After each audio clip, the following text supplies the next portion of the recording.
안녕하십니까. 오늘 롯데그룹 발표를 맡은 나이스 신용평가 기업평가본부 문하영 연구원입니다.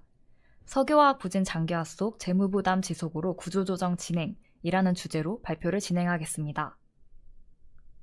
첫 번째 장에서는 그룹 현황에 대해 설명드리고 두 번째 장에서는 롯데그룹의 주요 크레딧 이슈에 대해 말씀드리겠습니다.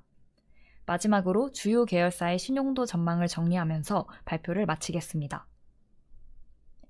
먼저 롯데그룹 현황에 대해 말씀드리겠습니다. 롯데그룹은 석유화학과 유통 부문이 자산과 매출의 절반 이상을 차지하고 있습니다. 특히 석유화학 부문은 과거 그룹 내 이익 기여도가 매우 높은 수준을 보여왔습니다. 다만 현재는 공급 과잉과 내수 소비 둔화 영향으로 주요 사업 전반이 비우호적인 사업 환경에 노출되어 있습니다. 다음은 그룹 영업 실적입니다. 2025년 롯데그룹은 약 2,600억 원의 영업이익을 기록했습니다.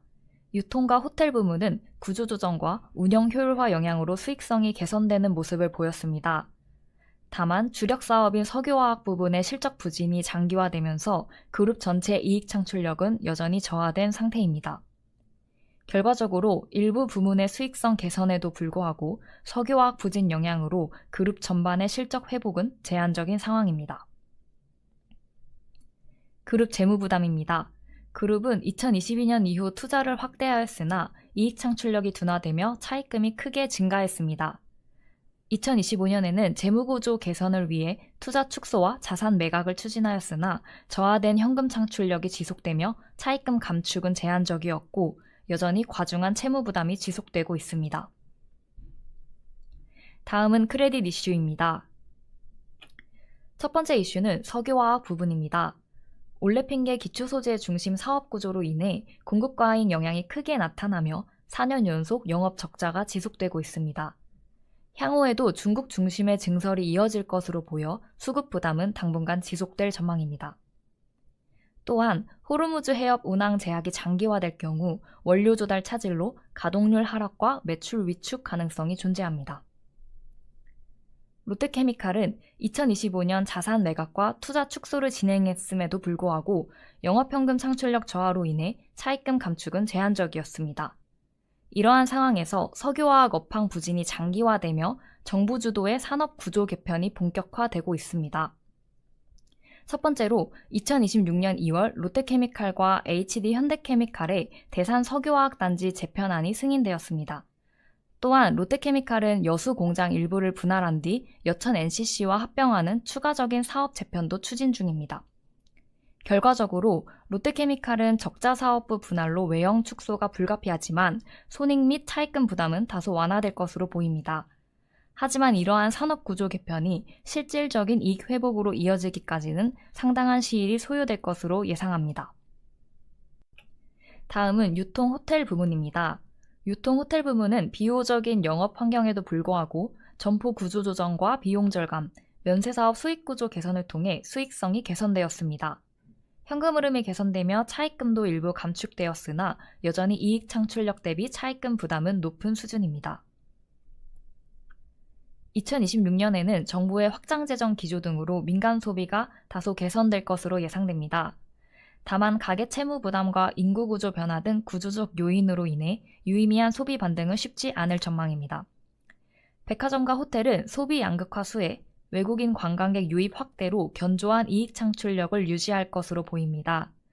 반면 이커머스 확대에 따른 할인점의 구조적 경쟁력 약화와 면세시장 부진 등을 감안할 때 유통 호텔 부문의 수익성 개선 폭은 제한적일 전망입니다. 한편 면세 사업의 경우 올해 인천공항 면세점 재입점으로 매출 증가가 예상됩니다. 다만 고환율과 소비 패턴 변화, 신규 출점에 따른 비용 증가로 이익 기여 여부는 불확실한 상황입니다. 다음은 건설입니다. 건설 부분의 우발 채무가 감소하고 있으나 자기자본 3.1조 원 대비 여전히 과중한 수준입니다. 특히 상대적으로 위험도가 높은 미착공 도급사업장 PF 우발 채무가 2.1조 원에 달하며 이 중 홈플러스 개발 사업 관련 금액이 약 1조 원 수준입니다. 또한 롯데건설은 공사비 상승과 공사 미수금 회수 지연 등으로 영업현금 흐름이 크게 저하되며 차입금이 재차 증가했습니다. 중단기적으로 부동산 경기 부진으로 인해 저조한 현금 흐름이 지속될 전망입니다. 신사업 부문입니다. 그룹의 주요 신사업인 바이오 사업은 송도 메가플랜트 등 대규모 선투자 진행으로 차입금이 2023년 말 981억 원에서 2025년 말 9,781억 원으로 크게 증가했습니다. 또한 투자 과정에서 그룹사의 유상증자 참여, 롯데지주의 자금 보충 약정 등 계열 지원이 지속되고 있습니다. 향후 추가 투자 계획과 사업 안정화까지 시일이 소요될 것으로 예상되는 점을 감안할 때 그룹 차원의 직간접적인 지원 부담은 당분간 지속될 전망입니다. 그룹은 비핵심 자산 매각과 투자 축소 등을 통해 재무구조 개선 노력을 지속하고 있습니다. 다만 영업현금흐름 부진이 이어지는 가운데 롯데렌탈 매각이 지연되고 신종자본증권, PRS 등 부채성 자금 조달이 확대되면서 실질적인 재무구조 개선 효과는 제한적인 수준에 그쳤습니다. 이에 따라 향후에도 유의미한 자산 매각이 수반되지 않는 한 그룹의 채무 부담은 높은 수준이 지속될 전망입니다. 다음은 신용 전망입니다. 롯데케미칼은 단기간 유의미한 실적 회복은 어려울 전망이나 사업 재편 효과 반영으로 차입 부담은 완화될 것으로 예상합니다. 롯데건설은 부진한 업황을 감안할 때 채무 부담 완화는 제한적일 것으로 보이며 과중한 우발 채무 역시 재무 안정성의 부담 요인으로 작용하고 있습니다.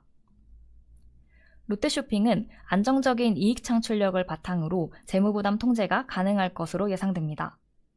호텔롯데는 실적 개선에도 불구하고 뉴욕 호텔 부지 매입, 인천공항 신규 출점 등에 따른 투자 확대와 롯데렌탈 매각 지연 영향으로 단기적으로는 차입금이 증가할 것으로 예상합니다. 석유화학과 건설 부분의 부정적 업황이 지속되며 2025년 롯데케미칼과 롯데건설의 신용등급이 하향되었습니다. 또한 롯데케미칼 등급 하향에 연동되어 롯데지주의 신용등급도 하향된 바 있습니다. 향후 정기평가에서는 석유화학 수익성 추이와 구조 개편 진행 경과, 그리고 건설 부분의 주요 사업장의 분양 실적과 재무부담 추이를 중점적으로 점검할 예정입니다. 이상으로 발표를 마치겠습니다. 경청해 주셔서 감사합니다. 면세 업황 감안 시 호텔 롯데의 실적 개선 지속 여부가 불확실한 상황에서 롯데 렌탈 매각이 장기간 지연될 경우 신용도에 어떤 영향을 미치는지 궁금합니다. 라는 사전 질문입니다. 문항연구원님 답변 주시죠. 롯데렌탈 매각 지연으로 당초 기대했던 현금 유입이 늦어지면서 호텔 롯데의 차입 부담 완화 시점도 지연될 전망입니다. 하지만 최근 면세를 포함한 전 사업부의 수익성 개선 흐름과 보유 자산을 통한 재무적 대응 여력을 감안할 때 단기적인 신용도 영향은 제한적인 수준으로 판단합니다. 다만 자산 매각이 장기간 지연되는 상황에서 면세 부분 중심으로 현금 흐름이 재차 저하되고 계열 지원이 현실화될 경우 신용도의 부담 요인으로 작용할 수 있습니다. 향후 면세 부분의 수익성 개선 수준과 지속성, 롯데렌탈 매각 등 유동성 확보 진행 상황, 계열 지원 부담 추이를 중점적으로 모니터링할 예정입니다. 롯데그룹 전반적인 신용도 개선을 위해 신사업, 바이오 중요도가 어느 정도라고 생각하는지 궁금합니다. 또한 바이오텍 시장에서 롯데그룹의 신사업 부분이 경쟁력이 있는지 궁금합니다. 라는 질문이었습니다. 모나영 연구원님 답변 부탁드립니다. 네, 답변 드리겠습니다. 일단 우선 바이오로직스의 경우에는 현재 이제 투자가 진행 중이기도 하고 매출이 본격화되지 않은 상황입니다. 이에 따라 아직 경쟁력을 판단하기에는 이제 좀 이른 시점으로 판단이 되고요. 이에 따라 향후 신규 수주 내역과 매출 추이 등 이제 투자 회수 성과에 대해서는 지속해서 모니터링을 진행할 계획입니다. 또한 그 롯데그룹 신용도 개선을 위해서 사실 롯데그룹 신용도에서는 이제 석유화학과 유통의 비중이 매우 높은 수준이기 때문에 바이오의 중요성은 현재의 기준으로는 낮은 수준입니다. 자기 주식 관련 상법 개정에 관한 그 질문인데요. 롯데 지주와 SK 영향에 대한 질문이 있었습니다. 롯데지주의 경우 2025년 말 기준 자기 주식이 발행 주식수의 27.5%로 상당히 높은 수준입니다. 이 중 5%는 현재 소각이 확정된 상태인데요. 실제로 이제 롯데지주의 경우 2025년에 자기 주식 약 5%를 롯데물산에 매각하면서 1,400억 원 이상의 현금을 확보하는 등 자기 주식을 유동성 확보 재원으로 활용한 바 있습니다. 그러나 이번 상법 개정으로 자기 주식의 처분, 활용에 대한 제약이 강화되면서 해당 수단의 활용도가 제한될 전망입니다. 현재 이제 롯데지주의 경우 자회사 실적 부진에 따른 경상 수익의 감소, 그리고 계열사 지원과 신사업 투자 확대 등으로 재무 부담이 확대된 상황입니다.